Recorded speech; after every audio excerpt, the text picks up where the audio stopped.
Our current system of care for addiction is not coordinated to provide chronic disease management. Because of this, individuals must often piece together each of the needed pieces to create a useful care plan for a chronic SUD by themselves. Efforts are underway to change this in our healthcare system, but progress is slow. Learning from models of other chronic diseases will help. For example, a chronic care plan for a patient with type 2 diabetes may include insulin, medication monitoring and adjustment by the physician, control of blood glucose levels, consulting with a nutritionist on healthy eating habits, and exercise. Diabetes patients are taught that long-term care is key.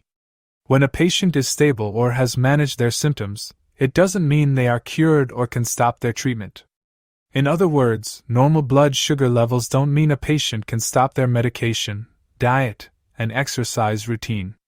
They must still continue their care plan and have regular physician visits to monitor their symptoms. Addiction is similar.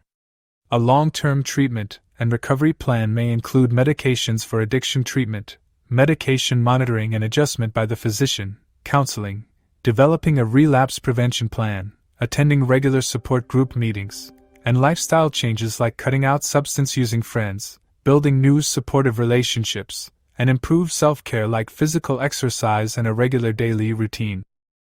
Experts recommend that care plans include treatment and management of other health concerns called comorbidities. Many patients with an SUD also struggle with depression or an anxiety disorder.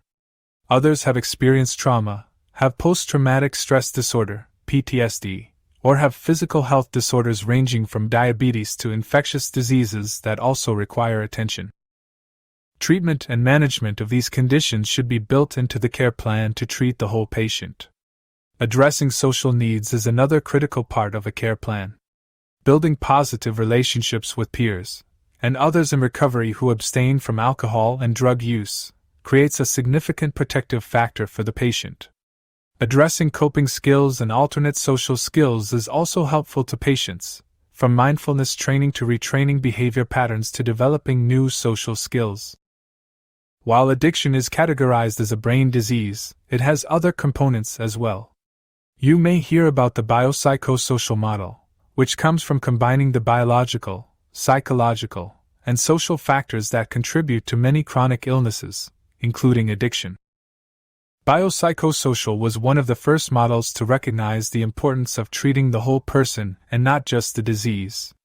It was created by psychiatrist Dr. George Engel, who stated that to understand and respond adequately to patients' suffering, and to give them a sense of being understood, clinicians must attend simultaneously to the biological, psychological, and social dimensions of illness.